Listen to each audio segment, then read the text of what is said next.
Hello and welcome to another episode of No Brains Just Ball. My name's Jake Barger. On today's show, we begin to look at the playoffs and what matchups we have in the first round, and who I believe will get up in each of these playoff series. We will get straight into the show, beginning with the eastern side of the playoff bracket. First, we have the Toronto Raptors, the number 1 seed, taking on the Washington Wizards, the 8th seed. Washington had a poor end of the season and finished in the 8th spot, which I believe I guessed right 2 weeks out. Couple of small things to do with the matchup between these two teams. I would gather that the starting lineups will be, for the Raptors, will be Lowry and DeRozan, Valanciunas, Ibaka, and the youngster Anunoby. OG, what a name. For the Washington Wizards, I believe it'll be John Wall, Bradley Beal, Marcin Gortat, Morris, and Porter Jr. They've gone with that lineup most of the year, besides when John Wall has obviously been out. As I said, Toronto was the number 1 seed. They finished 59-23, had a great, consistent season, was really good. No one really expected this from them. They went really, really well. It's a bit different for the Washington Wizards. They were a bit up and down during the year. They'd have really good periods and then they'd sort of lull out for a little bit, and they ended up finishing 43-39. A couple of key points, I reckon, throughout this series will be clearly the battle of the backcourts. Lowry and DeRozan, Wall and Beal. Arguably two of the best backcourts that we have in the NBA. Wall and Beal are one of probably the most dynamic ones. And Lowry and DeRozan go under the radar a little bit, but they're probably one of the most consistent backcourts in the NBA. I believe that the series will come down to these 4 players and who can be more consistent throughout the series. Wall's been a bit injured as of late. See if he can regain his form from previous games during the season. I know he's come back really, really well. Hopefully he can show his best in the playoff series. I don't imagine either team will dig too far into their bench. Neither team really has a lot of bench support when it comes to any playoff minutes. I think you'll see maybe 10 minutes at max from anyone on the bench from these two players. Possibly Norman Powell may get a bit more, as he's a pretty good 6th man for the Raptors. But I would say, bar him, maybe Satoransky for the Wizards won't get more than 10 minutes in the series. This early on, I don't think. I reckon the 2 big men are a big key to the series. They're really stalwarts for these clubs. They've had relatively good seasons from both of them. Average good amount of points, good amount of rebounds. And for mine are kind of the same type of player, with Valanciunas that little bit more dynamic, I would say, as he can branch out a little bit further with his jump shooting. I believe Valanciunas will probably take the chocolates with the 2 centers in this series, and that'll go a long way, I think. In the end, for this series, I really think it goes with their standing records, I think. The Raptors are just going to be too consistent. Though the 2 teams are very much the same, I don't believe that the Wizards can keep it up for a long period of time and be able to win 4 games out of the 7 series. I reckon Raptors will be too strong. I reckon there may be a couple of blowouts in this series, and obviously a couple of close ones, but I think the Raptors will get this done. The Wizards will steal a game, I believe, probably at home in their first 2, and I'm saying the Toronto Raptors will get this done in 5, 4-1 to them. Moving on to arguably the best series in the Eastern Conference playoffs in the first round, we have the Cleveland Cavaliers taking on the Indiana Pacers. The Cavs finished the year in the 4 seed, with Philly taking the 3 very late in the season, 50 and 32.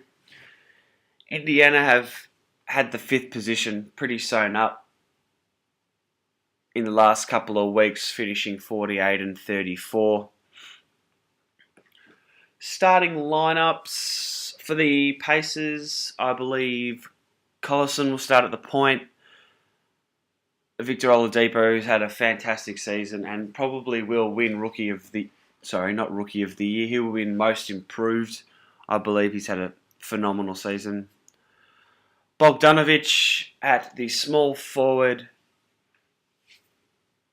Young and also Miles Turner, who's also been on the improve as well this year. For the Cavs, I reckon George Hill will start at the point. JR will fit into his usual spot at shooting guard. LeBron, obviously at small forward. Then I got a bit of a one or the other depending on matchups. It'll either be Jeff Green or Larry Nance Jr. at the power forward, I believe. And then their center, Kevin Love, will also start as well. The main couple of points I'll go through with this game is the LeBron factor. It's obviously going to be a huge thing with this series, having won 21 first round playoff games in a row. Who goes to him? I don't see anyone in that lineup that could actually properly go with him one-on-one. You need to be able to get the ball out of his hand. I don't think any one of these players in the starting lineup or the bench can actually do this. It's going to be very hard for the Pacers if LeBron is on song for this first series. If not, the Pacers really have a great shot at winning this series. Their bench depth is very good compared to the Cavaliers. They've got players like Sabonis coming off the bench. They've got Corey Joseph, just to name a couple. Their bench players are very good, and I believe will be a huge factor in getting them over the line in this series. Obviously, the last point, if Oladipo can keep his run going from the regular season, I reckon the Pacers can steal the series for sure. But if not, I think the Cavs will get this done quite easy. It's going to be on the back of players like Oladipo, Turner, even shooting for Bogdanovic as well. Young might play a huge part in stopping LeBron. Everyone's going to have to do their job if Indiana's to get over the line against the Cavaliers. But in saying that, I'm actually going to go with the Cavaliers in a long 7-game first round series. I think the Pacers may steal one away from home, but I think the Cavaliers and LeBron are going to be too good not to be able to win 4 games out of the 7. They're still a very good side when it comes to playing at home and even playing away. They're a team to watch throughout the playoffs, even though they may seem a little bit injury prone and injured at the moment. I still think that they'll get through this first round. By all means, in a tough 7-game series. Hopefully we don't see any of the antics going on from Lance Stephenson in years past when LeBron was at Miami. We all saw how funny that was and the way he acted to LeBron in that series. Moving on, we got the team that's on a massive 16-game run at the moment, the 76ers heading into the playoffs against the Miami Heat. The Sixers being the 3rd seed, Miami being the 6th. Sixers finished 52 and 30, had a great end of the season, as I just said. The Heat finished 44 and 38, had a really good, consistent year, I believe. They went under the radar quite a bit, beating a lot of teams that they shouldn't, which is a good sign heading into playoffs, because that's where all the better teams are. Moving on to the starting lineups for this game. The Heat will start, I believe, with Goran Dragic at the point, Richardson, Tyler Johnson, James Johnson, and Hassan Whiteside, with obviously the likes of Kelly Olynyk and Magruder off the bench. The 76ers will start Simmons at the point, JJ Redick at the shooting guard, who's averaging the most points he's averaged in his career this year, which is amazing as a 30-plus-year-old. Dario Saric, Robert Covington, and as Joel Embiid's been ruled out of the first game, I think Amir Johnson will start at the centre for them. Might not play a whole lot of minutes, but will probably get the start for them as their big man. More talking about the series as a whole. Ben Simmons, Joel Embiid. Who do the Heat actually have to stop them? The only guy I can see stopping Embiid in this series is Hassan Whiteside, and he has to have a fantastic game. It's going to be very difficult for the Miami Heat to stop both of these players. One of them is going to get off the chain, and if that is the case, it's just going to be too hard for the Heat, I believe. Dragic needs to play the series of his life. He needs to run the squad amazingly if the Heat are to win in any way. I believe he needs to play the series of his life to be able to get them through the 76ers and Simmons and Embiid as well. What do the Heat need to win? As I said, Dragic needs to play well. I just think everyone needs to do their job. Guys like Richardson, Johnson, both Johnsons. Whiteside needs to 100% average a double-double, possibly 20 points a game. On top of that, it's going to be very tough for the Heat. I just don't believe they can get up in this series. It's very hard to see them going through the 76ers after they've had such a good run into the playoffs. I reckon D-Wade's going to come off the bench in this series. It's a bit of an interesting move, I think. But he will still make an impact. He's still a fantastic player. As he's moved back to the Heat at the deadline, he's been really good for them for the rest of this season. I wouldn't be surprised if they made a change and he actually started possibly midway through the series just to mix up something and change up things for the Miami Heat to try and get them a win at some point during the series. As I said, Simmons is going to take over the series. He's going to average for mine a triple-double. He's just an amazing player. He's going to absolutely tear the Miami Heat a new one and will be in a sweep, I believe. I reckon the Heat just aren't in a whole lot of good form and the Sixers are on fire. I think it's going to be 4-0 to Philadelphia. I know that's pretty harsh on the Miami Heat after having a fantastic season, but the Sixers are red hot. And that's what will happen in that series. Moving on to my last game in the Eastern Conference Playoffs first round, we have the Milwaukee Bucks taking on the Boston Celtics. The Celtics finished in the second seed at 55 and 27. The Bucks finishing in 7th seed, 44 and 38. Starting lineups as of game 1, I believe the Bucks will go into this game. Bledsoe at the point, Tony Snell, Chris Middleton, Giannis, and John Henson. For the Celtics, they'll start Rozier, in the point guard position, which I'll get to in a minute. Jaylen Brown, Jason Tatum, Al Horford, and the Aussie Aaron Baines will round out their starting lineup. Can the Celtics get through to the second round without Kyrie?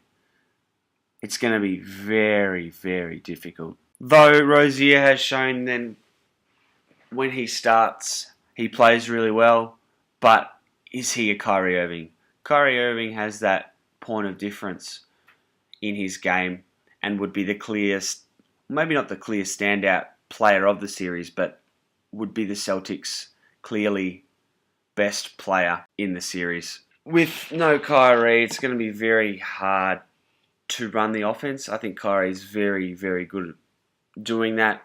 He's improved that this year after being at the Cavaliers last year and not having that much of a role with the offense. I reckon he's shone really well in running the Celtics offense this year, and without him I just don't see it being as vibrant and as aggressive as it would without him. I think it may be a bit stagnant this playoff series without him. They've got a really good young core, players like Rozier, Jaylen Brown, Jason Tatum, and they're all starting. They're all going to be great players, but can they get their franchise over the line in a playoff series in their first, second, third years? It's going to be a tough ask for them. They've got the veteran Al Horford. He's been really good over his career, but can he lift? He's going to have to be the guy to lift his team over the line with all the young guys as well. Baines going to show a bit of grunt at the centre position against Henson. I think Baines will probably win that matchup against Henson, but the guy you got to look out for in this series is obviously Giannis. He's going to be the player of this series. I don't think Celtics are going to have much answer for him. He's going to be too strong, too big. He's going to be all over the place.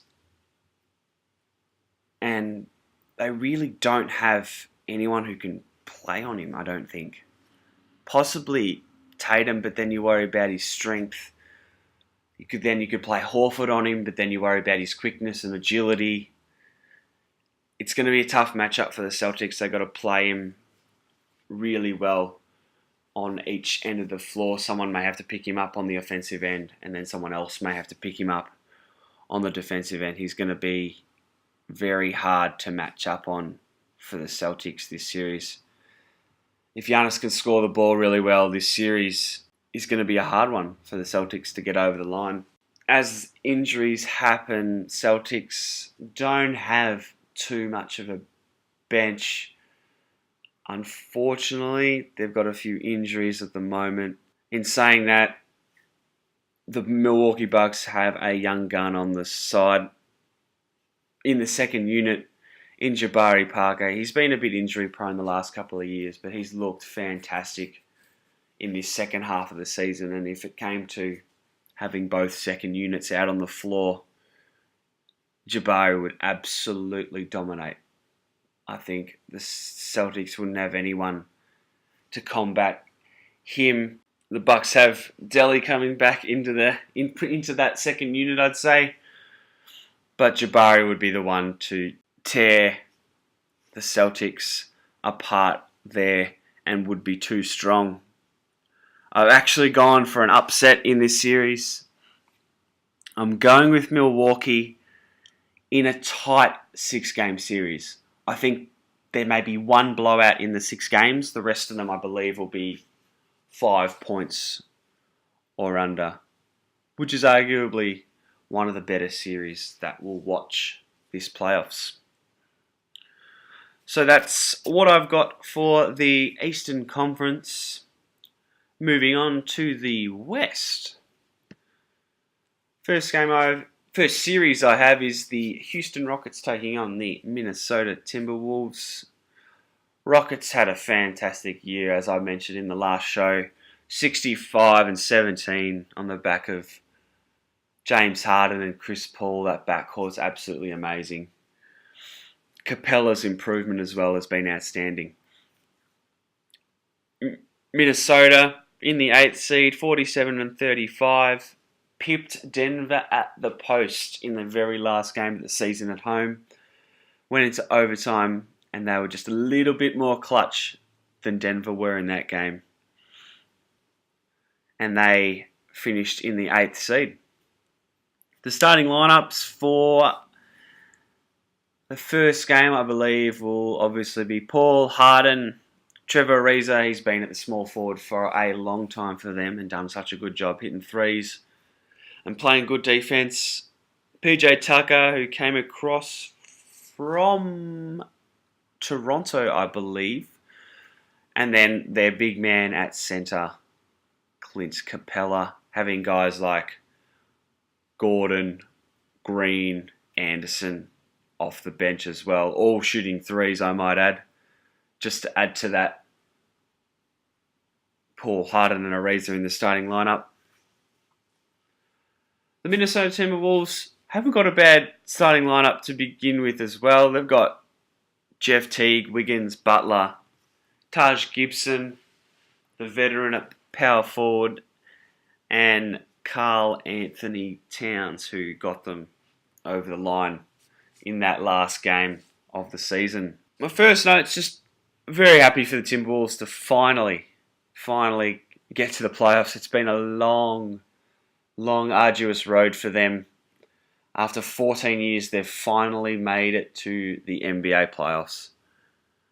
Just wanted to mention this was their recruiting in the off-season of Teague, Butler, these players, has just added to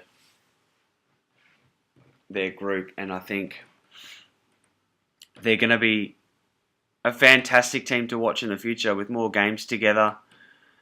Looking forward to watching them next season. They've got a tough ask for them here in the first round, but they're going to be a good team for the future, so watch out for them. As I said a little bit earlier, Rockets dominated the season. They sort of had a bit of a lull towards the end of the year, just resting players. Harden, Paul missed a couple of games towards the end of the year to get ready for the playoffs. It's been the Harden and Paul show. They're both averaging over 8.5 assists. It's ridiculous. I haven't seen that in a long time. Harden averaging 30, arguably an MVP season. And Paul doing what he does best. I know his time with the Clippers, he was absolutely phenomenal in playoff series, and I can't wait to watch him and Harden go at it for the Rockets. They're going to make a huge push to get to the NBA Finals and the Conference Finals for Chris Paul, having not made them before either. It'll be a good experience for the both of them to get there. If the Timberwolves are any chance, everyone needs to do their job. Towns needs to have a pretty good 7 games. If the Minnesota Timberwolves are to get up, he'd probably need to average between 25 and 30 points a game. Out-rebound Capella, which is a hard job in itself, and lead from the front for his squad. But unfortunately, in saying that, I do have Houston. I have them in 5 games. I reckon Minnesota will steal one at home in their first 2 games there, but that'll be it. Houston are just going to be too strong. Their players are going to work very hard this off-season to get to the NBA Finals. They've got the squad to do it. They don't want to have a mishap and a slip-up against the Timberwolves, and I believe they won't. So I've got Houston in 5 games there. Moving on to the next series, I've got the 4th seed Thunder taking on the 5th seed Jazz at the exact same record at 48 and 34. These two franchises this season had a similar season, I believe, having lulls at different points in the year, having good runs. I believe the Jazz had 2 10-game win streaks during the season, so that's pretty good. The Thunder obviously have their big 3. Moving on to the starting lineups. Westbrook will get the start at point for them. Corey Brewer will start at the shooting guard. Though I heard a bit of a knee complaint could stop him from starting. He'll probably be a game time decision. Obviously taking the spot of Andre Robertson, who went down earlier in the season. At the small forward, you got Paul George, Carmelo Anthony at the power forward, and the big New Zealander, and probably one of the most improved this season, Steven Adams. He's been an absolute beast on the boards, and especially the offensive boards, which I'll get into a bit later. For the Utah Jazz, I'm going to be honest, they didn't look like a 5 seed to me. With who they have at their disposal, you wouldn't have thought the Jazz could grind out a season like they have and finish in the 5th spot. I'm very envious of the job that Quinn Snyder has done with the players that he has.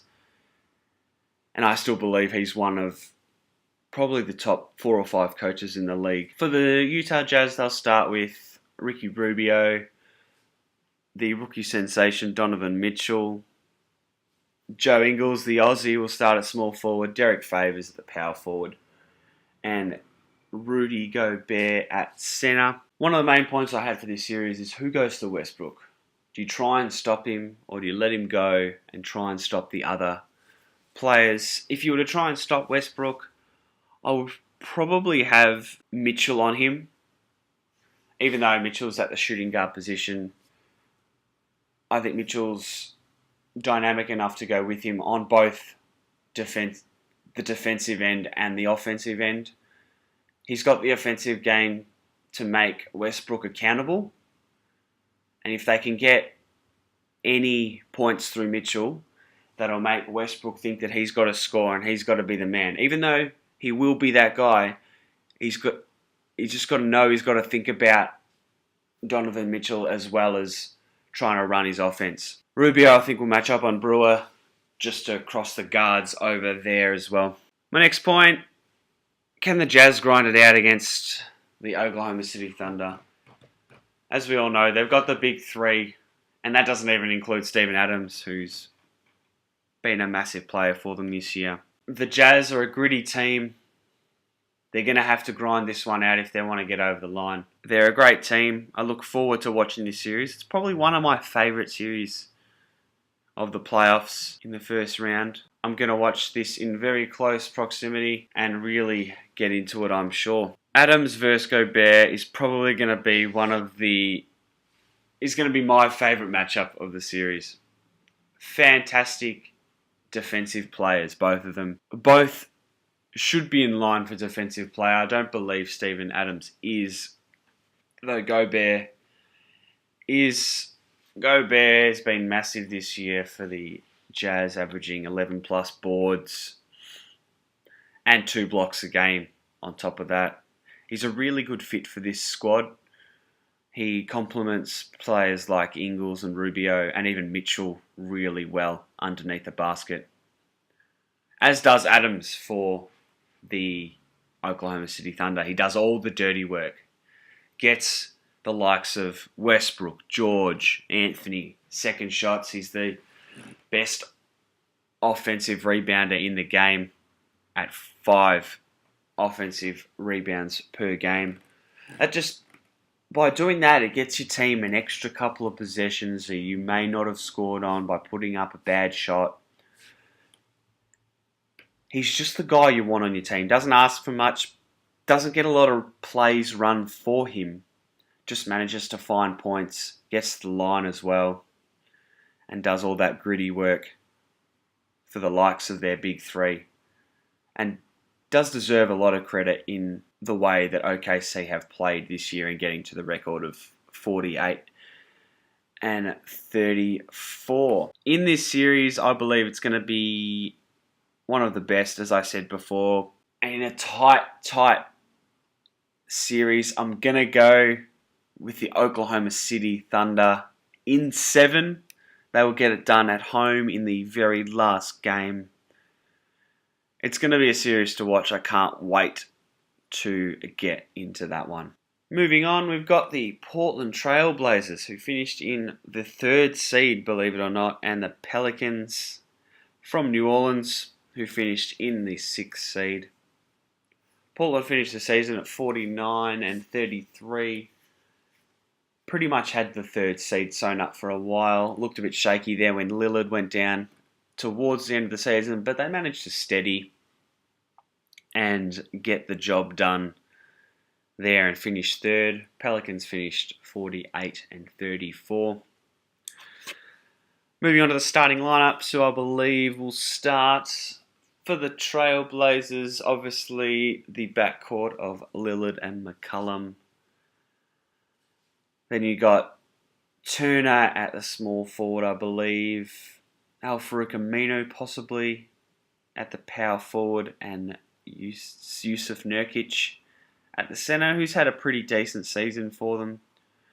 Got guys like Maurice Harkless that may come off the bench, may start as well, but I thought Turner may get the start over him. Also players like Pat Connaughton, he's been very good for them late in this season, improved a lot throughout the year. For the New Orleans Pelicans, Rondo will start at the point. He's been really good for them this year. He's complemented all their players really well. Davis, Cousins when he was around, even Holiday at the shooting guard position. He's had a fantastic season, as he does every year. His assisting is fantastic. He's been a great player of the game of NBA, and hope he goes well in this series. Drew Holiday will start the shooting guard. Etuan Moore at the small forward. Mirotic, who came across from the Bulls at the deadline, will get the start, I believe, at the power forward position. And Anthony Davis, the man who's had one of the greatest second half of the seasons I've ever seen. He's taken the team on his back after losing Boogie Cousins in the middle of the year, and he's led the Pelicans to a 48 and 34 record when you wouldn't have been thought possible after Cousins went down. Moving on, I think if the Blazers are to win this game, I think Lillard and McCollum are going to do the bulk of the scoring. They're going to need to score at least 25 to 30 points a game each. There's not a lot of scoring when it comes to the Trailblazers, which means everyone in the starting lineup and on the bench has to do their job. Nurkic may have to average 15 points as well. It's going to be a hard slog this series, I believe.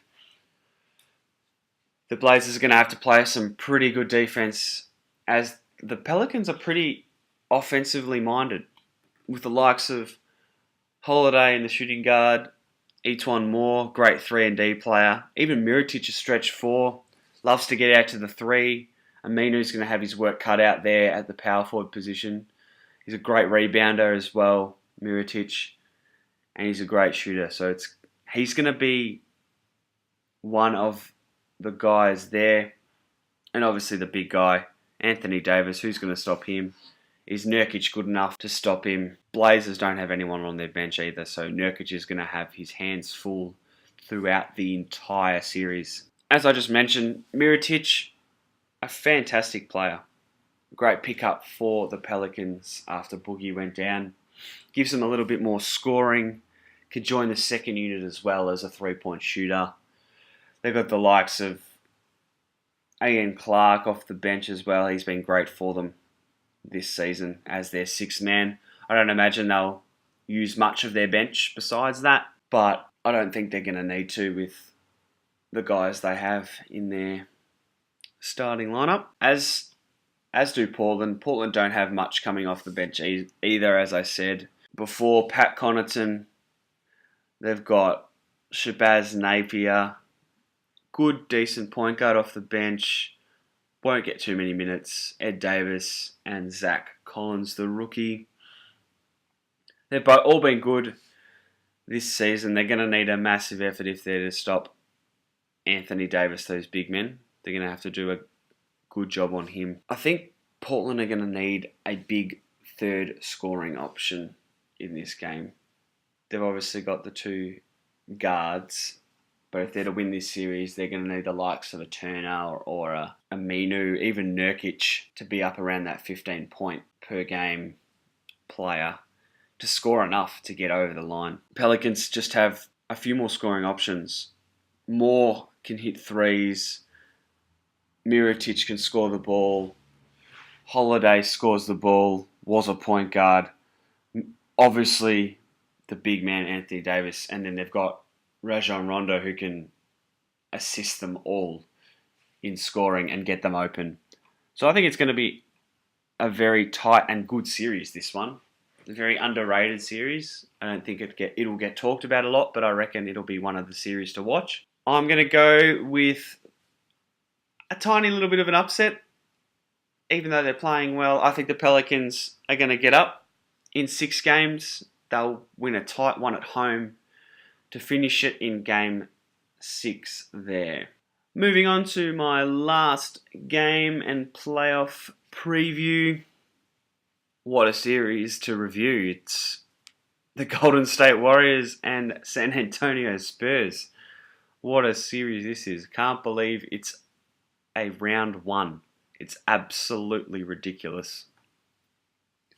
Obviously, the Golden State Warriors finished in the second position, 58 and 24.